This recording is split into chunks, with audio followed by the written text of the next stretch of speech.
Sometimes I still feel it deep inside me, that dull and gnawing ache. Come to think of it as a friend. Hello, hunger, I say. How are you? Sometimes I gurgle some inaudible reply. I'd feed you, my friend, but I'm waiting.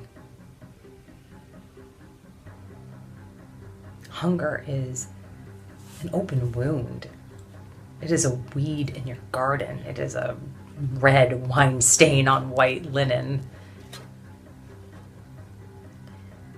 But just like we did with everything else, we insisted. We closed our mouths. We wrenched our stomachs. We watched each other waste away. We insisted. We marched. We shouted. And when we had to, we fought. Again and again until our voices were so tired they left us completely. We insisted that we had the right, the same right as all of them. Whatever it took, however we could, we insisted. There might have been explosions, there might have been injuries, there might have been damage done to shops and homes and mailboxes, but shops and homes and mailboxes aren't lives and their laws. Their suppression was damaging our lives, our spirits.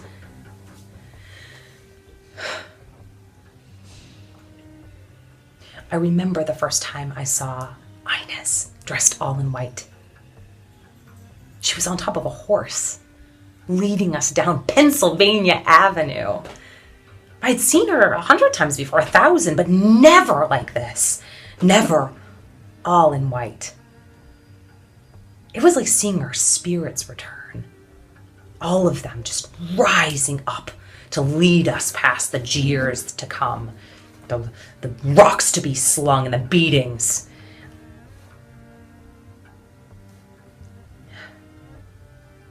I stopped flinching a long time ago because I got used to the whip of their tongue and the blow of their hand. I'd feed you, I'd say to hunger, but I'm waiting.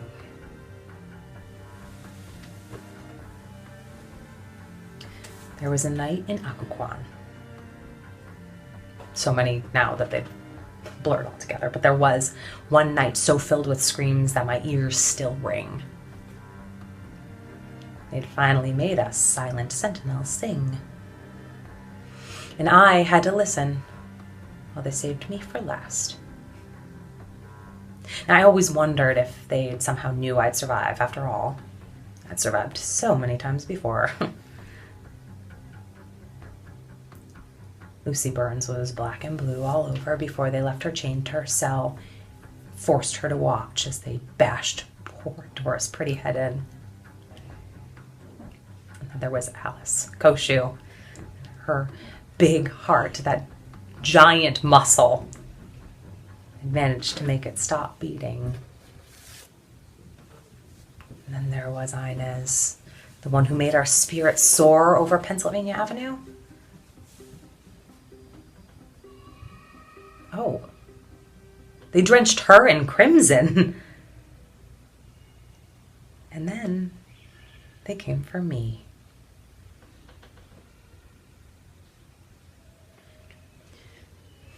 The next morning, I was so black and blue, 2 eyes nearly swollen shut, that I refused breakfast. I was so bloody, I suppose they assumed that I probably had no appetite, but lunch passed me by too, and dinner, and then the next breakfast, the next lunch, next dinner, until they started to notice and question. Why aren't you eating? The guards would grumble. I'm waiting. Soon, Dora was waiting too. And Inez, and Lucy, and Mary, and Lizzie, and Beth, and all the others were waiting, we'd say, together and apart. So we'd watch them take our plates of mush away. the fight would sustain us. They'd prefer you to believe that it was the tubes and the chicken fat they poured down our throats. Oh, not just the chicken fat. No, there was spoiled milk and uncooked eggs, whatever liquid protein they could force inside of us. But every meal, every day, we insisted one by one. We'd look at our plate and shake our heads. I'm waiting.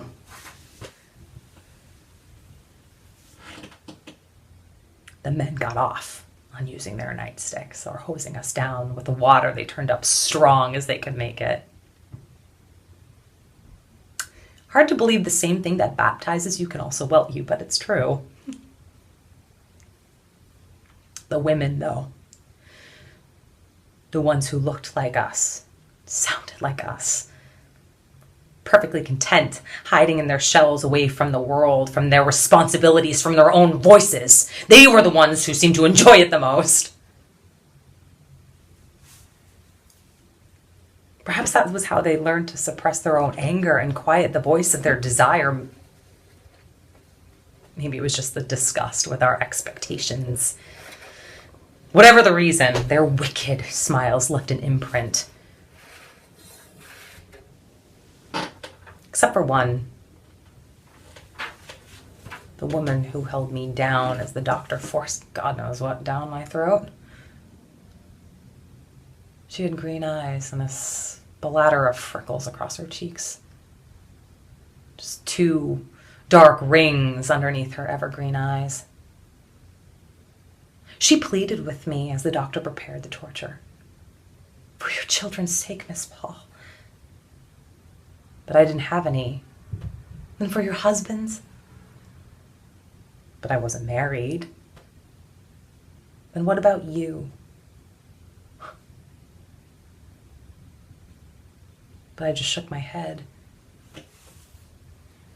Why? Why don't you eat? She asked. Or was it begging? Because I remember watching the tears fall from her green eyes. Was she begging? Either way, I just said, I'm waiting. And then the doctor approached.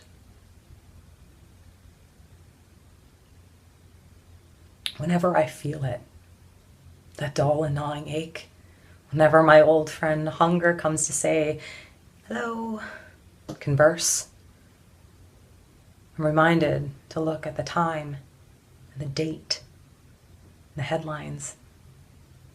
Because as long as I'm here waiting, that hunger isn't going anywhere. Hunger and desire are a lot alike. Because when you desire something so much that you're willing to let it destroy you, it eats away at your insides, just like that dull and gnawing ache called hunger.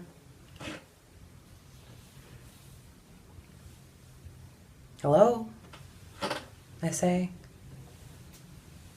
How are you?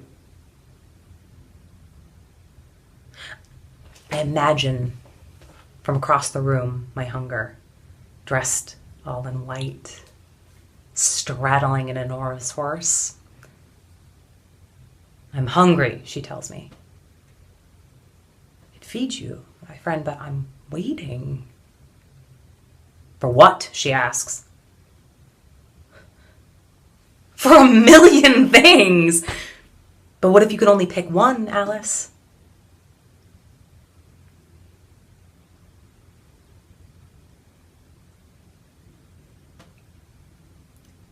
There was a night in 1917 when I took a brick in my hand and I raised it as high as my arm would let me, and with all my might I hurled it through a jeweler's window and watched it shatter into a million pieces. There are ceilings, Inez, I said, not just windows, but ceilings.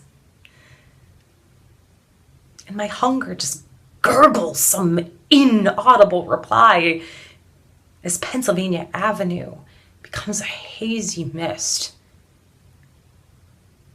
And I stand here. I am waiting. I am waiting.